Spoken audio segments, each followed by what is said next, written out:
Okay, good morning everyone. My name is Shubham and I'm very excited and I'm very happy to welcome all of you to CA Inter Financial Management classes.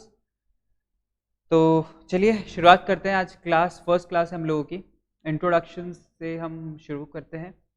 My name is Shubham Somani. I am a chartered accountant, company secretary. I currently work in risk advisory services. Apart from CA and CS, I have learned from major reputed institutions like CFA Institute, National Stock Exchange, etc. हम लोग CA inter का financial management का first class आज शुरू करने वाले हैं। तो चलिए आज देखते हैं कि आज की क्लास में हम लोग क्या कवर करेंगे।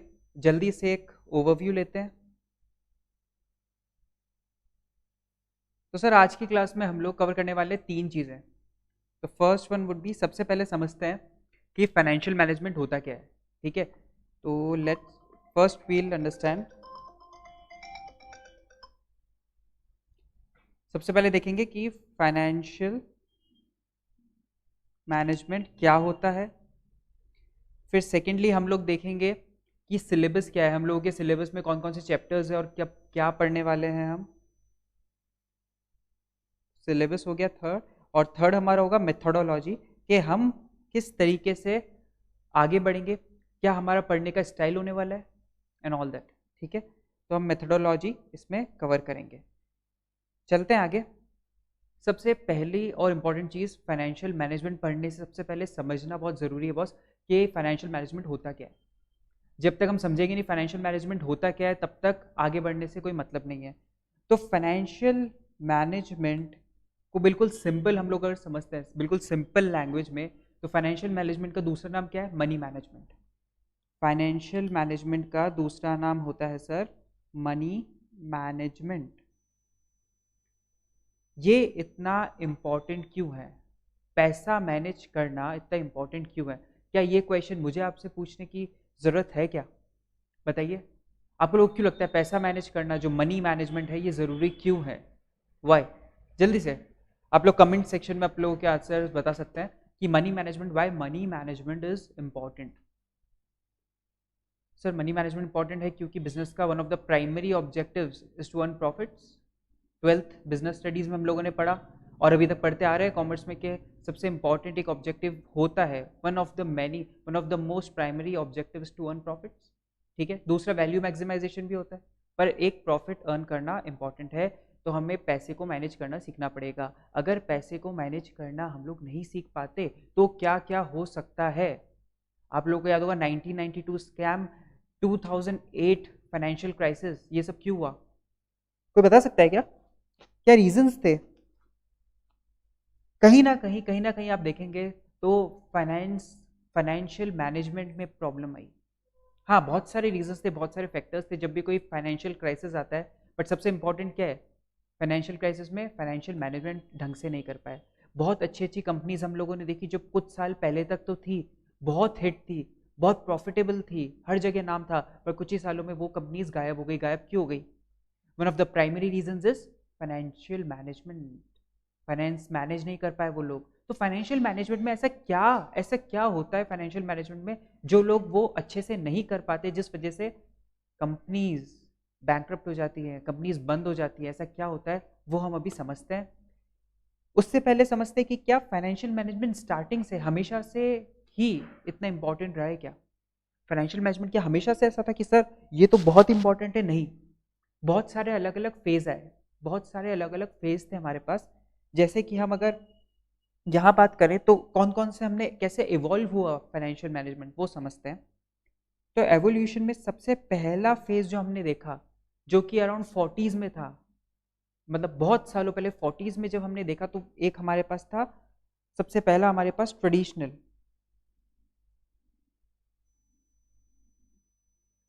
फेज। सर ट्रेडिशनल फेज में क्या होता था?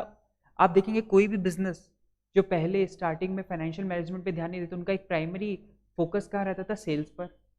बिजनेस में सबसे इंपॉर्टेंट क्या लगता था? कि सेल्स होनी चाहिए। सर आप बेचो, प्रोडक्ट्स बेचो, वो सबसे इंपॉर्टेंट है। तो ट्रेडिशनल फेज में भी जो फोकस था वो फाइनेंशियल मैनेजमेंट पर नहीं था, सारा फोकस किस पर था? सेल्स पर। फाइनेंशियल मैनेजमेंट कब कब जरूरत पड़ती है? आपको कोई कंपनी खरीदनी है, कोई बड़ा फाइनेंशियल ट्रांजेक्शन होने वाला है, तब आपको फाइनेंशियल मैनेजमेंट फोकस में रहता है, वरना ट्रेडिशनल फेज जो 40s में था तब इसकी इतनी इंपॉर्टेंस नहीं थी। हम देखेंगे उसके कुछ ही सालों बाद around 60s post independence around 1960s में हम देखा transitional phase.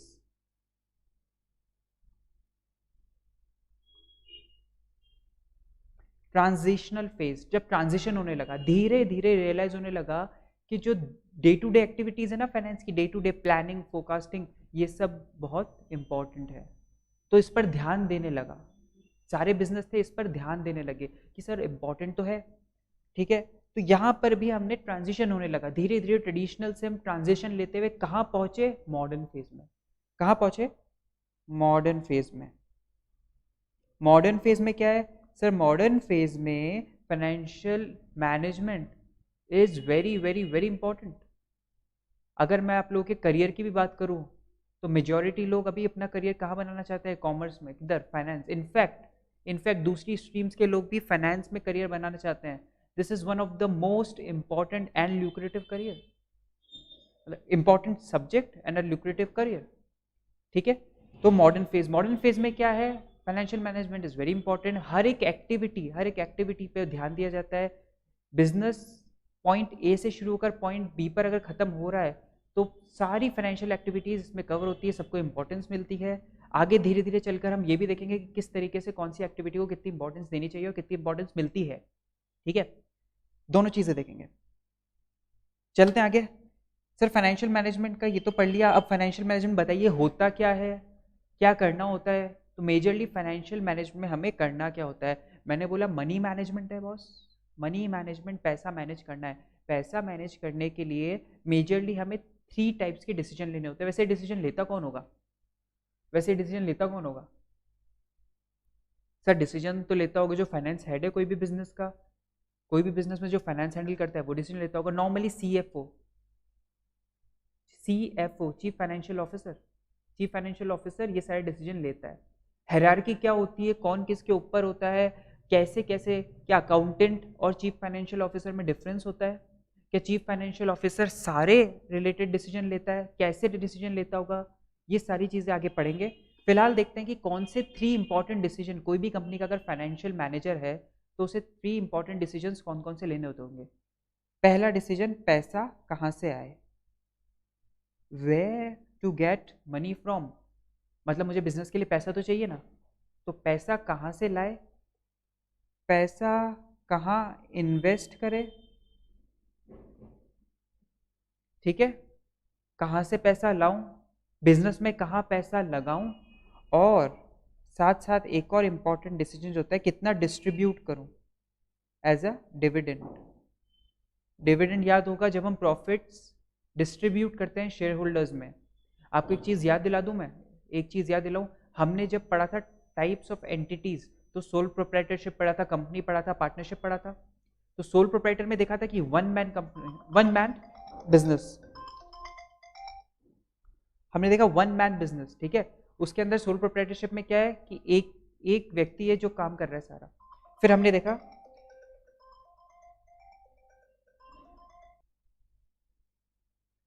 Okay, sorry for the disturbance.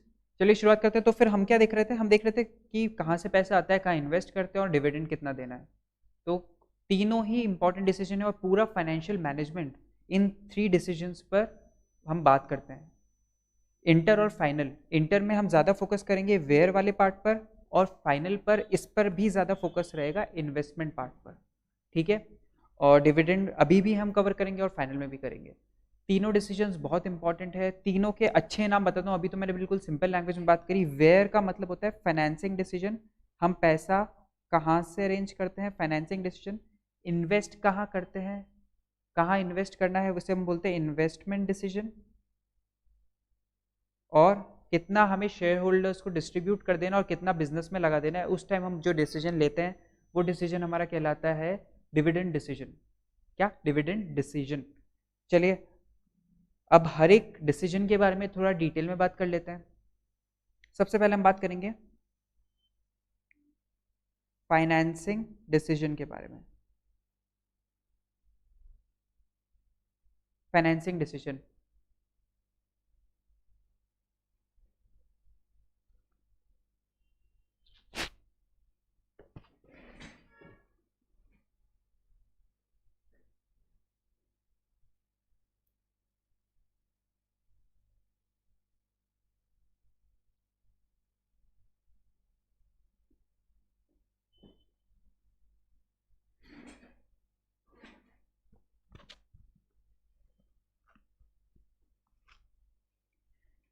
Financing decision, where to get money from.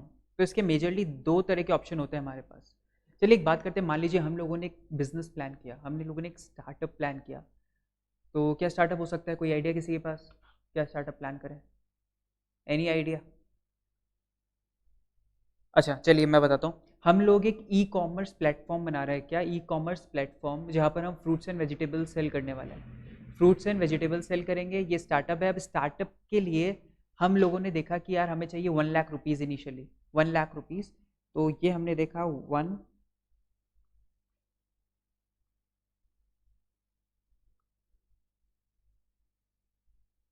1 lakh rupees हमें चाहिए। तो हमने देखा 1 लाख रुपीज़ में से 60,000 तो हमारे पास ऑलरेडी हैं, हमें चाहिए 40,000 और। अब मेजरली जब हम where to get money from की बात करते हैं ना, पैसा कहाँ से लाए, दो तरह के ऑप्शन होते हैं। पहला ऑप्शन होता है इक्विटी। पहला ऑप्शन हमारे पास होता है इक्विटी। इक्विटी का क्या मतलब होता है? इक्विटी का मतलब है ओनरशिप। ओनरशिप यानी जब मैं अपने बिजनेस में इनिशियली किसी से पैसा ले रहा हूँ ना, तो उसे रिटर्न में भी कुछ चाहिए होगा, है ना। फंड्स हमें फ्री में नहीं मिलने वाले, तो रिटर्न में चाहिए होगा। तो मैं उन्हें क्या देता हूँ? रिटर्न में ओनरशिप दे देता हूँ। ओनरशिप का क्या मतलब है? ओनरशिप का दूसरा मतलब प्रॉफिट्स में शेयर दे देता हूँ। प्रॉफिट्स में शेयर दे देता हूँ। थोड़ा सा इस स्टोरी को आगे पढ़ेंगे तो समझ जाएंगे कि कैसे काम करता है, ठीक है। बिल्कुल सिंपल सा एग्जाम्पल लिया है। तो 1 लाख रुपीज़ की ज़रूरत थी, 60,000 तो मेरे पास है, मुझे 40,000 रुपीज़ और चाहिए। मैंने इन्वेस्टर से बोला आप मुझे 40,000 रुपीज़ दे दीजिए, तो मैं आपको अपने प्रॉफिट में शेयर दे दूंगा। प्रॉफिट में कितना शेयर दूंगा? प्रॉफिट में कितना शेयर दूंगा? सर 1 लाख रुपीज़ की ज़रूरत थी, 60,000 हमारे पास थे, 40,000 ले रहे हैं, यानी 40%। हमें जो पैसा चाहिए था उसमें से 40% हम इन्वेस्टर से ले रहे हैं, तो प्रॉफिट में भी हम उन्हें 40% शेयर दे देंगे। ओके। हम लोगों ने ये पैसा लिया, बिजनेस पे काम शुरू किया, बिजनेस बहुत अच्छा चल रहा था। बिजनेस के जब एक पीरियड ख़त्म हुआ तो हमने देखा बिजनेस ने सेल करी है 10 लैक्स की। 10 लैक्स की बिजनेस में सेल हुई है। सेल में से हमने एक्सपेंसेस हटाए 8 लैक्स के, तो हमारे पास प्रॉफिट आया 2 लैक्स का। जब प्रॉफिट आया तो हमने कहा कि इस बिजनेस के अभी दो ओनर्स हैं। इस बिजनेस के दो ओनर्स हैं कौन? एक तो जिसने 40,000 लगाए इन्वेस्टर, और एक हम खुद 60,000 लगाने वाले। तो प्रॉफिट के भी दो हिस्से होंगे, प्रॉफिट के भी डिस्ट्रीब्यूट दो लोगों में होने वाला है। तो 2 लैक्स का जो प्रॉफिट है सर, ये दो लोगों में डिस्ट्रीब्यूट होगा। पहला 60% विच मीन्स 1,20,000, और दूसरा हमारे पास हो जाएगा 80,000। 80,000, तो ये 80,000 हम किसे देंगे? ये हम देंगे इन्वेस्टर को, और ये वाला जो 120 है ये हमें मिल जाएगा। तो इस तरीके से काम करता है इक्विटी ऑप्शन। इक्विटी ऑप्शन काम करता है फाइनेंस जब भी हम फाइनेंसिंग डिसीजन ले रहे हैं, तो फर्स्ट ऑप्शन हमारा रहता है इक्विटी। इक्विटी में कैसे? हम ओनरशिप देते हैं, ओनरशिप, ठीक है। अच्छा एक बात सोचिएगा, अभी तो हमें प्रॉफिट हुआ, अगर बाय चांस अगर लॉस हो जाता तो? लॉस हो जाता तो क्या कुछ डिस्ट्रीब्यूट होता? नहीं सर, लॉस हो जाता तो कुछ डिस्ट्रीब्यूट होता ही नहीं। लॉस हो जाता तो कुछ डिस्ट्रीब्यूट नहीं होता। तो उस केस में इन्वेस्टर को कुछ मिलता? नहीं सर, इन्वेस्टर को कुछ नहीं मिलता। तो हमने ऑप्शन 1 देखा, इक्विटी ओनरशिप। सेकेंड ऑप्शन देखते हैं। अभी फाइनेंसिंग डिसीजंस ही पढ़ रहे हैं, ठीक है। जल्दी से एक बार समझते हैं। फाइनेंशियल मैनेजमेंट समझा। फाइनेंशियल मैनेजमेंट के बाद हमने क्या समझा कि कौन कौन से डिसीजंस इंपॉर्टेंट होते हैं। तो 3 डिसीजंस देखे, 3 डिसीजंस इंपॉर्टेंट होते हैं। फाइनेंसिंग डिसीजन, इन्वेस्टमेंट डिसीजन और डिविडेंड डिसीजन। उसमें भी फाइनेंस डिसीजन जो था उसमें हमने देखा ऑप्शन 1 क्या है? इक्विटी। कि अगर पैसे लाने हैं, where to get money from, जहाँ पैसे लाने उसके दो ऑप्शन होते हैं, एक होता है इक्विटी, ओनरशिप दे दो बिजनेस में, आप हमें पैसे दो हम आपको प्रॉफिट्स देंगे, और जो दूसरा ऑप्शन हमारे पास होता है वो कहलाता है हमारे पास डेट, डेट ऑप्शन, डेट मतलब बोरोइंग। अब बहुत सारे डेट में भी बहुत सारे बाइफर्केशन है, क्योंकि हम अभी सिर्फ बर्ड आई व्यू ले रहे हैं, सिंपल लैंग्वेज में समझते हैं ये कैसे काम करेगा। सेम वही केस ले रहे हैं हम, हमें 1,00,000 रुपीज़ की ज़रूरत है, उसमें से 60,000 हमारे पास हैं और 40,000 की हमें ज़रूरत है। तो हमने 40,000 के लिए सामने वाली पार्टी को बोला कि आप हमें 40,000 दे दीजिए, पर इस बार हम आपको ओनरशिप नहीं दे रहे, इस बार हम आपको ओनरशिप नहीं दे रहे। हम लोग आपको क्या बोल रहे हैं, हम आपको बोल रहे हैं हम आपको इंटरेस्ट पे करेंगे, हम आपको इंटरेस्ट पे करेंगे at the rate 10% per annum, यानी कि हर साल हम 40,000 का 10% विच इज 4,000 आपको पे करेंगे।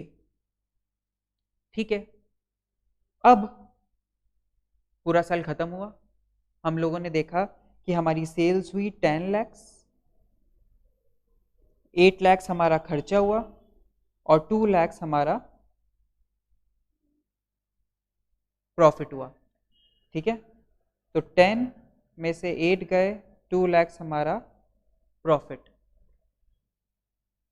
अभी क्या होगा, अभी मैं उसको प्रॉफिट में से कितना 40% शेयर दूं क्या इन्वेस्टर को? मैं 40% नहीं सर, क्यों देंगे, क्योंकि अभी हमने उसे ओनरशिप नहीं दी, ओनरशिप नहीं दी तो प्रॉफिट की बात ही नहीं होती। हमने क्या बात करी थी, हमने बोला था कि हम आपको 10% पर एनम के हिसाब से इंटरेस्ट देंगे which comes out to 4,000 rupees, तो हम उन्हें 4,000 दे देंगे, चाहे प्रॉफिट हो चाहे लॉस हो। ठीक है, चाहे प्रॉफिट हो चाहे लॉस हो, कोई भी सिचुएशन हो हमें 4,000 पे करना ही पड़ेगा। ये इक्विटी और डेट में दोनों का डिफरेंस है। ठीक है, दो ही तरह के ऑप्शन होते हैं। अच्छा, क्या ये दो ही ऑप्शन, इनके अलावा सर और कुछ नहीं? देखिए, जितने भी ऑप्शंस हैं उनको हम मेजरली दो ही कैटेगरीज में डिवाइड कर पाते हैं, पहला इक्विटी और दूसरा डेट। हाँ, मैं ये नहीं बोल रहा डेट सिर्फ एक तरीके का होता है, बहुत सारे हैं, बॉन्ड्स, डिवेंचर्स, बहुत सारे ऑप्शंस होते हैं हमारे पास। ऐसे इक्विटी में बहुत सारे तरीके के शेयर्स होते हैं, हमारे पास प्रेफरेंस शेयर्स होते हैं, हमारे पास मतलब there are lot of shares, मतलब डिफरेंट टाइप्स ऑफ शेयर्स। तो ऐसा नहीं है कि सिर्फ एक ही ऑप्शन होता है। ठीक है, तो बहुत सारे ऑप्शंस हैं, वो ऑप्शंस भी आगे पढ़ने वाले हैं हम लोग कि कौन से होते हैं। फिलहाल एक कंपैरिजन करेंगे दोनों का, दोनों में कंपैरिजन करते हैं इक्विटी और डेट में, और समझते हैं कि क्या मेजर डिफरेंस है। पर ये जो हम दोनों को कंपेयर कर रहे हैं ना, किसके पॉइंट ऑफ व्यू से करेंगे? From point of view of business. ठीक है, हम कंपैरिजन करते हैं, और याद रखिएगा from point of view of business, यानी हम लोग बिजनेस ओनर्स हैं, हम लोग बिजनेस ओनर्स हैं, और हम लोग इसी पॉइंट ऑफ व्यू से, हम लोग इसी पॉइंट ऑफ व्यू से कंपैरिजन कर रहे हैं इक्विटी और डेट में। सोचिएगा और मुझे बताइएगा, मेरा एक क्वेश्चन है आपसे कि रिस्क इक्विटी और डेट में से किस में ज़्यादा रिस्क होता होगा? इक्विटी और डेट में से कौन से वाले में ज़्यादा रिस्क होता होगा from point of view of business? हम लोग बिजनेस हैं, हम लोगों के पास दोनों ऑप्शन है, हम इक्विटी से भी पैसा ला सकते हैं और डेट से भी पैसा ला सकते हैं, पर हमारे लिए दोनों में से कौन सा ज़्यादा रिस्की होगा? सोच के और बताइए विथ रीजनिंग, क्यों? सोचकर बताइएगा क्यों।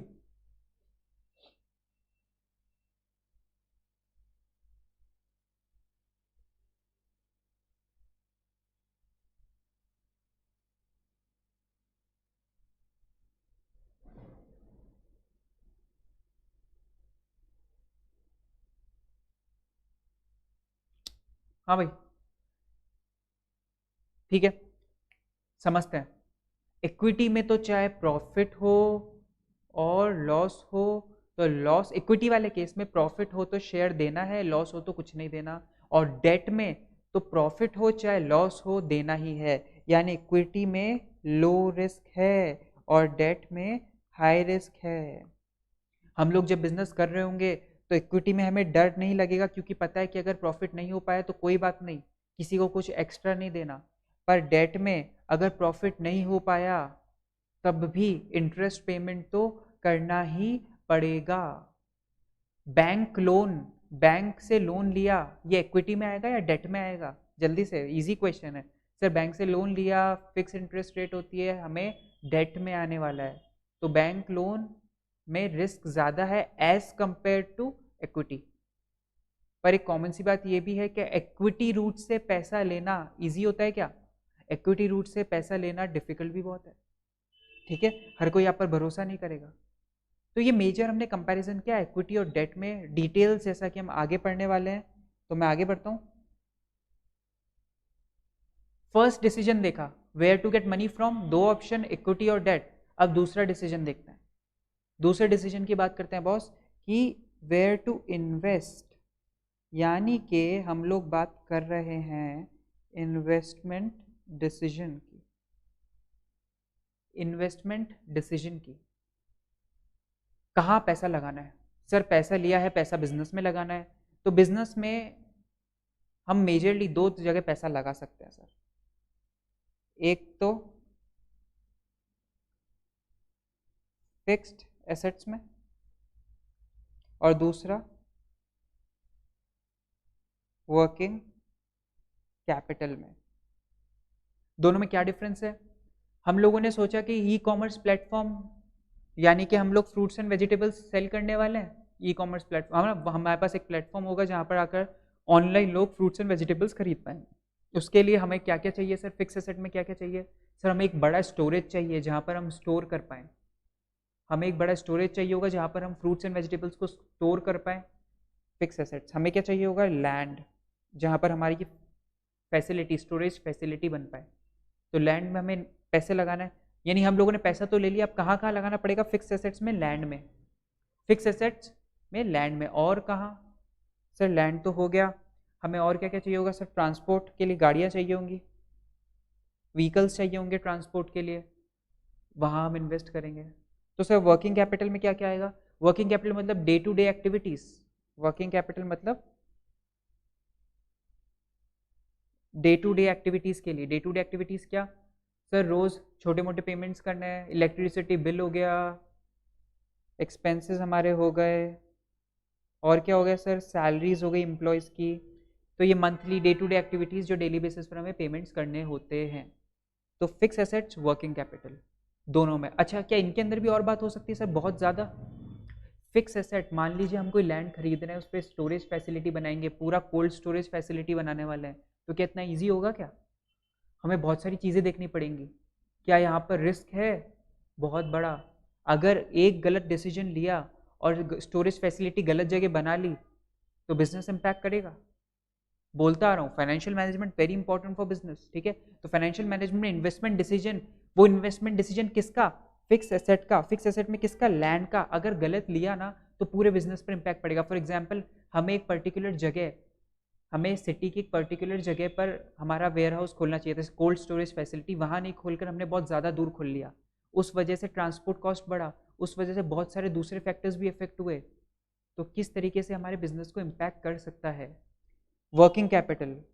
सो वर्किंग कैपिटल कई बार क्या क्या इतना ज़रूरत से ज़्यादा खर्चा कर दिया बिना प्लानिंग के, बिना प्लानिंग के इतना ज़्यादा खर्चा कर दिया कि एम्प्लॉयज़ को सैलरी देने के लिए पैसे नहीं बचे हमारे पास, ठीक है ना? सोचा कि ठीक है इस बार सेल ज़्यादा हो रही है, खरीद ज़्यादा लेते हैं, बिना प्लानिंग के। तो कुछ एक खर्चे होंगे उनके लिए प्लानिंग करना ही भूल गए, जैसे सैलरी का। बिजनेस चलने वाला है क्या? एक महीने एम्प्लॉयज़ को अगर सैलरी नहीं मिली तो बिजनेस आगे बढ़ेगा क्या? नहीं सर।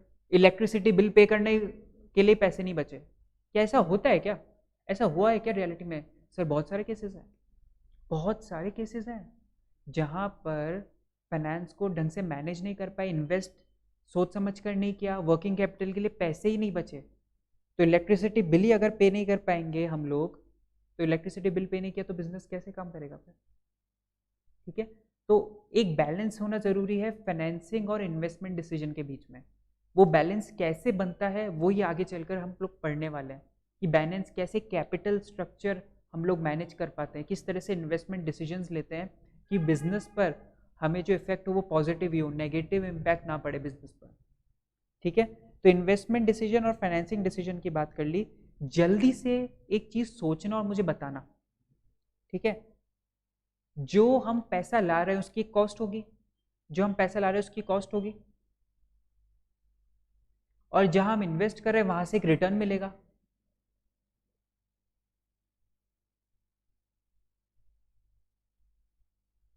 रिटर्न ऑन इन्वेस्टमेंट हमेशा हमारी कॉस्ट ऑफ फाइनेंस से ज्यादा होना चाहिए, कम होना चाहिए, ज्यादा होना चाहिए, कम होना चाहिए।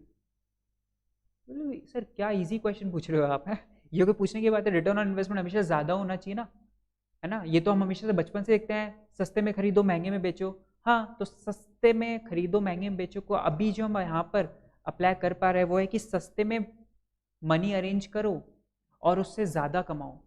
फॉर एग्जाम्पल जल्दी से क्विकली एक बार समझते हैं, हमने इंटरेस्ट लिया 8% पर एनम के इंटरेस्ट पे फंड्स अरेंज किए, पैसा अरेंज किया, तो मुझे 8% से ज़्यादा ही कमाना है। जो ROI है ना, रिटर्न ऑन इन्वेस्टमेंट, ये ROI रिटर्न ऑन इन्वेस्टमेंट, ये मेरा 8% से ज़्यादा ही होना चाहिए, तभी तो मज़ा है, वरना मैं लॉस में गया।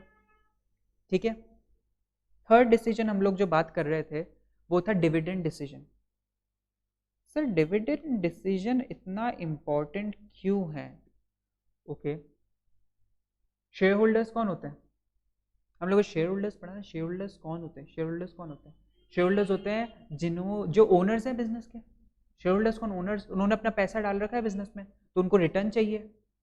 और रिटर्न आप किस फॉर्म में दे सकते हो? दो फॉर्म में, या तो उनका वैल्यू अप्रिशिएट कर दो, कैपिटल अप्रिसिएशन हो जाए, या फिर डिविडेंड दो उन्हें, प्रॉफिट्स में से शेयर तो देना ही है। थोड़ा सा टिपिकल टॉपिक है इसलिए नेक्स्ट क्लासेस में बात करेंगे। फिलहाल एक इंपॉर्टेंट चीज़ बिल्कुल सिंपल वे में समझना कि एक बिजनेस है, ठीक है, उनके एक बिजनेस के पास प्रॉफिट्स आए 2 लाख का प्रॉफिट हुआ। अब उस बिजनेस को बहुत ध्यान से एक डिसीजन लेना पड़ेगा। क्या डिसीजन? कि इसमें से कितना मैं वापस बिजनेस में लगाऊं और कितना मैं शेयर होल्डर्स को एज ए डिविडेंड डिस्ट्रीब्यूट कर दूं। क्यों? मेरे पास पैसा है, हो सकता है कि मैं इसे बिजनेस में लगा के ज़्यादा अच्छा रिटर्न जनरेट कर सकता हूँ, और ऐसा भी हो सकता है कि मैं इतना अच्छा रिटर्न जनरेट नहीं कर पाऊँ, तो डिविडेंड देना अच्छा है। ठीक है, तो डिविडेंड पे ऑल टुगेदर एक पूरा एक अलग से चैप्टर है, पूरा हम अलग से क्लासेस लेंगे बहुत सारी बात करने के लिए। फिलहाल आप इतना समझिए कि डिविडेंड डिसीजन में हम क्या कर रहे हैं। डिविडेंड डिसीजन में हम लोग ये डिसाइड कर रहे हैं कि कितना पैसा खुद बिजनेस में रख लें और कितना पैसा डिस्ट्रीब्यूट कर दें शेयर होल्डर्स में, ये डिसाइड हमें करना है। ठीक है, इतनी देर से बात चल रही थी कि हम लोग ऑब्जेक्टिव्स क्या होते हैं बिजनेस के, तो थोड़ा सा एक ओवरव्यू लेते हैं क्या ऑब्जेक्टिव्स होते हैं फाइनेंशियल मैनेजमेंट के। ऑब्जेक्टिव्स ऑफ फाइनेंशियल मैनेजमेंट, क्या ऑब्जेक्टिव होंगे सोचकर बताना। क्या लगता है आपको ऑब्जेक्टिव मतलब क्यों कर रहे हैं फाइनेंशियल, अल्टीमेटली क्या मिलेगा फाइनेंशियल मैनेजमेंट अगर अच्छे से कर लेंगे तो? सर एक तो होगा प्रॉफिट मैक्सिमाइजेशन, बिल्कुल अगर आप इसे अच्छे से मैनेज करेंगे तो हम प्रॉफिट अर्न कर पाएंगे। और दूसरा हमारा होता है वैल्यू मैक्सिमाइजेशन। सर क्या मतलब, क्या सर क्या कहना चाहते हैं? वैल्यू और प्रॉफिट एक ही तो ही? फिर से याद दिलाना चाहूँगा, 12th में पढ़ा था wealth maximization concept business studies में। तो प्रॉफिट और वैल्यू मैक्सिमाइजेशन दोनों में फ़र्क है। हमारे दो मेजर ऑब्जेक्टिव्स होते हैं, सेम दोनों चीज़ों पर डिटेल्ड क्लास है, जब हम पूरी क्लास में बात करेंगे कि इन दोनों में से क्या इम्पोर्टेंट है और क्या इम्पोर्टेंट अभी करंट सिनेरियो में है और कौन सा होना चाहिए, किस पर बिजनेस को फोकस करना चाहिए, इस पर या इस पर। वैसे आपको क्या लगता है दोनों में से फोकस किस पर होना चाहिए, वैल्यू मैक्सिमाइजेशन या प्रॉफिट? यादें पढ़ा था कि प्रॉफिट तो सिर्फ शॉर्ट टर्म ऑब्जेक्टिव है। जब हम सिर्फ एक ही बारे में सोचते हैं कि प्रॉफिट्स अर्न करने प्रॉफिट्स अर्न करने, तो शायद हम कहीं ना कहीं शॉर्ट टर्म सोच रहे हैं, और लॉन्ग टर्म जब प्लान करते हैं तो हम बात करते हैं वैल्यू मैक्सिमाइजेशन की। ठीक है, और भी डिस्कशंस करेंगे इस पर, फिलहाल हम आगे बढ़ते हैं। तीनों डिसीजन के बारे में हमने डिटेल डिस्कशन किया अभी। ठीक है, तीनों डिसीजन क्या में, कौन सा? फाइनेंसिंग डिसीजन, इन्वेस्टमेंट डिसीजन और डिविडेंड डिसीजन। ठीक है, तीनों डिसीजंस का एक ऑप्टिमम मिक्स होना चाहिए, तीनों डिसीजंस में एक बैलेंस होना चाहिए, तब जाकर आपको इनके बेनिफिट्स मिलते हैं। चलिए आगे बढ़ते हैं। हमारा जैसा कि मैंने आपको पहले बताया था कि आज हम लोग 3 चीज़ें कवर करने वाले हैं। पहला तो ओवरव्यू, फाइनेंशियल मैनेजमेंट इंपॉर्टेंट क्यों है। तो अभी हमने देखा फाइनेंशियल मैनेजमेंट इतना इंपॉर्टेंट क्यों है, कैसे ट्रांजिशनल फेज के बाद मॉडर्न फेज आया, कौन से डिसीजन लेने होते हैं, ये decision CFO chief financial officer लेता है। सेकंड हम लोग डिसाइड करने वाले थे क्या क्या डिस्कस करने वाले थे हम लोग, सिलेबस, कि हमारा सिलेबस क्या क्या है। और थर्ड हम लोग देखेंगे मेथोडोलॉजी, कि हम किस तरीके से पढ़ने वाले हैं। चलिए सिलेबस की बात करते हैं बॉस। सिलेबस, तो ये आपका सिलेबस है। जल्दी से हर चैप्टर का एक ओवरव्यू दे देता हूँ, ठीक है, कि हर चैप्टर में हम लोग क्या पढ़ने वाले हैं। क्योंकि हमने तीनों डिसीजन अभी डिस्कस कर लिए हैं, अभी तीनों डिसीजन हमने डिस्कस कर लिए हैं, तो आप लोग रिलेट कर पाओगे कि हर चैप्टर में क्या आने वाला है। First chapter scope and objectives of financial management, scope और ऑब्जेक्टिव, इससे रिलेटेड हमने थोड़ा बहुत आज पढ़ा, थोड़ा बहुत और पढ़ेंगे। सेकेंड है टाइप्स ऑफ फाइनेंसिंग, यानी डिसीजन, कौन सा वाला डिसीजन। जब मैं टाइप्स ऑफ फाइनेंसिंग की बात करता हूँ तो मैं कौन से डिसीजन की बात कर रहा हूँ, तो मैं बात कर रहा हूँ where to arrange money from, यानी फाइनेंसिंग डिसीजन, ठीक है। तो इसमें हम देखेंगे कौन कौन से अलग अलग तरीकों से हम पैसा अरेंज कर सकते हैं, बहुत इंपॉर्टेंट है। आज हर बिजनेस को शुरुआत करने के लिए आइडियाज तो आप सबके पास होंगे, आइडियाज तो हमारे पास बहुत सारे हैं, पर हर बिजनेस को सबसे इंपॉर्टेंट क्या चाहिए, पैसा। तो इस चैप्टर में ये देखेंगे कि हमारे पास कौन कौन से ऑप्शंस होते हैं फाइनेंसिंग के, कौन कौन से टाइप्स होते हैं। फिर हम financial analysis and planning, how to analyse, ratio analysis पे पर्टिकुलरली हम लोग बात करेंगे। रेशियोज आप लोगों ने 12th में और पहले भी थोड़ा बहुत पढ़ रखा है, पर यहाँ पर हम उसका एप्लीकेशन सीखेंगे। एप्लीकेशन मतलब कि उससे हमें प्रैक्टिकल रियल वर्ल्ड में हमें उसे कैसे यूज़ करना है, ठीक है। आगे चलते हैं, cost of capital. Cost of capital अभी बात करी, कॉस्ट ऑफ कैपिटल से ज़्यादा क्या होना चाहिए, रिटर्न ऑन इन्वेस्टमेंट। तो जो हम पैसा अरेंज कर रहे हैं, where to get money from, उसका कॉस्ट निकालना, उसका कॉस्ट निकालना, उससे रिलेटेड डिस्कशंस होंगे इस चैप्टर में। Financing decision, financing decision, financing decision में क्या सर, कैपिटल स्ट्रक्चर। दो तरह के ऑप्शन बताए मैंने आपको, कौन से, इक्विटी और डेट। दो तरह के ऑप्शन कौन से बताए, इक्विटी और डेट। अब सर एक बात बताना, हमने बात करी थी 1 लाख की, अब इसमें से क्या दोनों ऑप्शन यूज कर सकते हैं, हाँ बिल्कुल कर सकते हैं, पर दोनों में कितना कितना, मतलब 1 लाख रुपीस की मुझे जरूरत है, उसमें से कितना पार्ट मैं इक्विटी से अरेंज करूं और कितना पार्ट में डेट से अरेंज करूं, ये डिसाइड करना बहुत ज्यादा इंपॉर्टेंट है। क्यों, क्योंकि एक में अभी भी पढ़ा था, रिस्क रिस्क कंपैरिजन किया, रिस्क कंपैरिजन किया, किसमें रिस्क ज्यादा होता है, from point of view of business किसमें रिस्क ज्यादा होता है, सर रिस्क तो ज्यादा होता है डेट में। हाँ, तो हमें कुछ एक मिक्स प्लान करना पड़ेगा, दोनों को, इक्विटी डेट को, दोनों को इस तरीके से यूज करें कि हमारा बिजनेस का वैल्यू मैक्सिमाइज कर पाए, ठीक है। वो हम इस चैप्टर में डिस्कस करेंगे। और एंड में हम फाइनेंसिंग डिसीजंस लेवरेजेस की बात करेंगे, जहाँ पे हम देखेंगे कि अलग अलग फाइनेंस, ये जो हम टर्म्स देख रहे हैं इनमें क्या रिलेशनशिप होता है, वो आप पढ़ेंगे तो आपको एक बेटर आइडिया होगा। वेटेज की हम बात करें तो चैप्टर 1 में से हमारा अप्रॉक्स रहता है 4 to 6 मार्क्स का, क्या 4 to 6 मार्क्स का अप्रॉक्स चैप्टर 1 से आएगा। ज़्यादा चांसेस ये रहते हैं कि एक थ्योरेटिकल क्वेश्चन ही देखने को मिलता है चैप्टर 1 से। चैप्टर 2 में हमारे पास रहता है 8 to 10 मार्क्स का, chapter 3 again 6 to 8 marks, chapter 4 में से हमारा, अच्छा वैसे बता दूं आप लोगों को, दूसरे जितने चैप्टर्स हैं मेजॉरिटी प्रैक्टिकल क्वेश्चंस ही रहेंगे, ठीक है। हाँ थियोरेटिकल भी हो सकते हैं, पर मेजॉरिटी अच्छे चांसेस है कि प्रैक्टिकल ही है। चैप्टर 4 10 मार्क्स, अप्रॉक्सीमेटली 10 मार्क्स का आएगा। चैप्टर 5 अगेन अप्रॉक्सीमेटली 10 मार्क्स का आता है। 6 चैप्टर हमारे पास 6 to 8 मार्क्स अगेन, ठीक है। मॉड्यूल 2 में चलते हैं। आप लोग अगर ध्यान दे रहे हो तो मैंने पहले ही बोला था कि फाइनेंसिंग डिसीजन पे ज़्यादा डिस्कशन होने वाला है सीए इंटरमीडिएट लेवल पर, सीए इंटरमीडिएट लेवल पर फाइनेंसिंग पर ज़्यादा डिस्कशन होने वाला। तो देखिए मॉड्यूल 1 में जो हम देख रहे हैं ज़्यादातर फाइनेंसिंग से रिलेटेड है। मॉड्यूल 2 में चलते हैं, तो मॉड्यूल 2 में हमें इन्वेस्टमेंट डिसीजन, सेकेंड डिसीजन की बात आ गई। इस वाले में हम देखेंगे कि अप्रॉक्सीमेटली आपको 10 to 12 मार्क्स का क्वेश्चन आ सकते हैं, approximately 10 to 12। Again chapter 8 to 12 marks, और बचा हुआ जो हमारे पास है 8 to 12 मार्क्स अगेन। तो ऑन एन एवरेज अगर मैं देखूं तो approximately 8 to 10 marks her chapter में से हमें आते ही है। हालांकि हम लोग कुछ भी नहीं छोड़ना चाहते, हम लोग सारी चीज़ें कवर करेंगे इस तरीके से कि जितने मार्क्स का हम सारा कवर कर पाएँ। इन्वेस्टमेंट डिसीजंस में हम इन्वेस्टमेंट रिलेटेड बात करेंगे कि दोनों फिक्स एसेट्स और वर्किंग कैपिटल में कितना कितना इन्वेस्ट करना चाहिए, उससे एनालाइज कैसे करें कि क्या ये सही हो रहा है या गलत। उसके बाद देखिएगा risk analysis in capital budgeting. Capital budgeting ये भी रिस्क, हमें अभी बात करी थोड़ी देर पहले क्या कि सर हमें स्टोरेज फिक्स एसेट लेना था लैंड स्टोरेज फैसिलिटी के लिए, अगर ये डिसीजन गलत हो जाता तो क्या इसमें रिस्क था? हाँ। इस रिस्क को एनालाइज कैसे करना है, इस रिस्क को एनालाइज कैसे करना है, वो इस चैप्टर में हम लोग सीखने वाले हैं।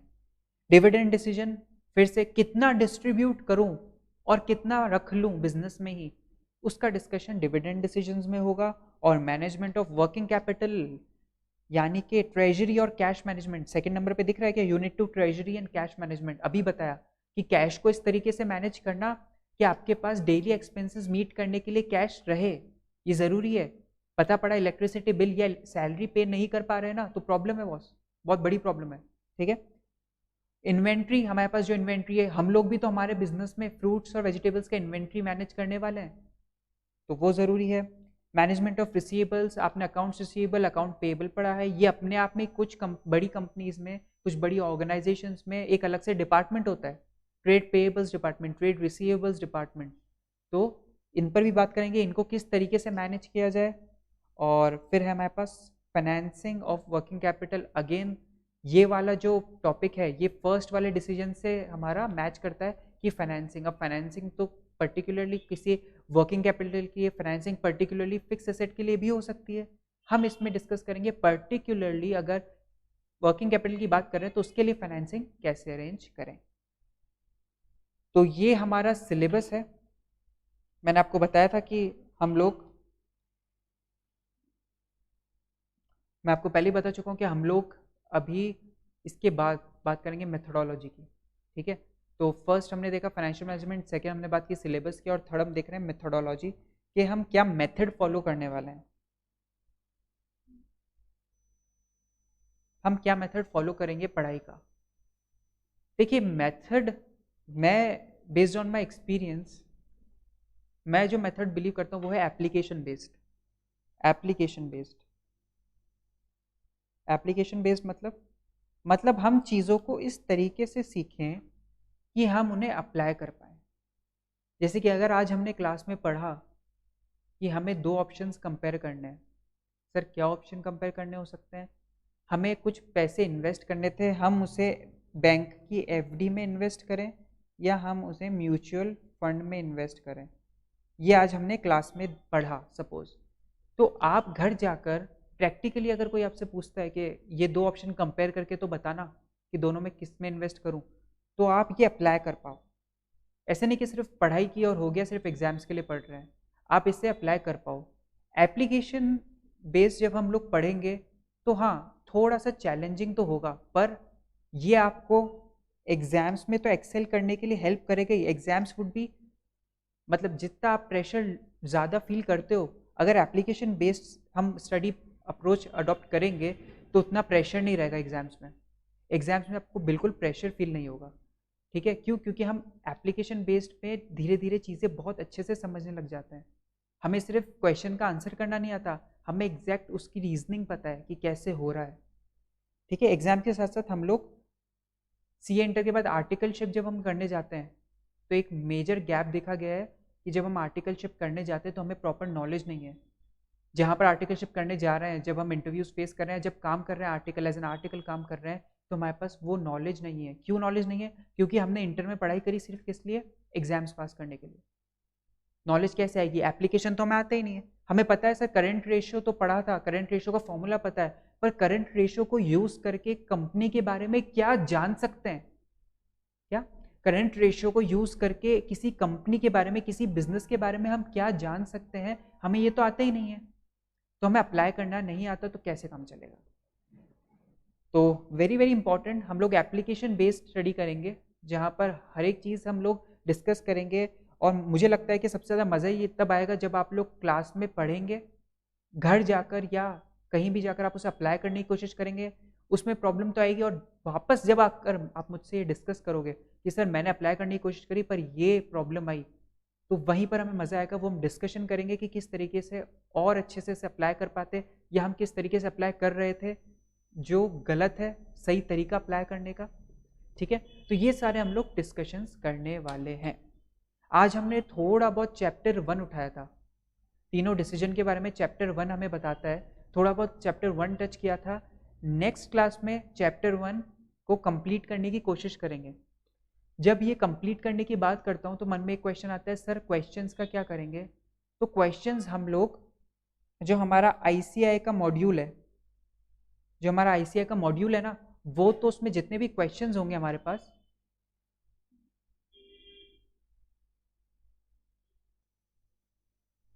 हाँ, तो आईसीआई के मॉड्यूल में जितने भी क्वेश्चंस होंगे वो तो हम सॉल्व करेंगे, वो हम 100% कवर करेंगे आईसीआई का मॉड्यूल।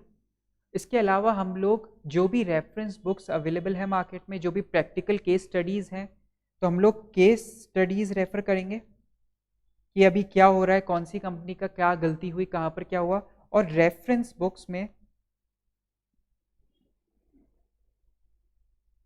जो मार्केट में रेफरेंस बुक्स अवेलेबल हैं, हम लोग उनमें से जो अच्छे से क्वेश्चन है वो प्रैक्टिस करेंगे। ठीक है, तो हमने आईसीआई का मॉड्यूल 100% कवर किया, यहाँ पर पूरी कवरेज हो गई। फिर हमने केस स्टडीज़ की और रेफरेंस बुक्स से हमने क्वेश्चन सॉल्व किए। आपके मन में कोई भी क्वेश्चन है तो मुझे अभी बताएं।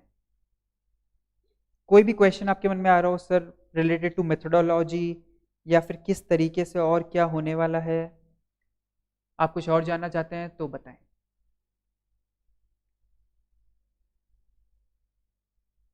चलिए, तो फिर आज की क्लास को हम अभी यहाँ पर रैप अप करते हैं।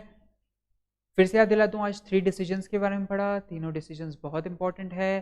पूरा फाइनेंशियल मैनेजमेंट इन्हीं 3 डिसीजंस के बारे में बात करने वाला है। आने वाली क्लासेस में और भी बहुत सारे डिस्कस करेंगे। तब तक के लिए thank you so much. See you again, bye bye.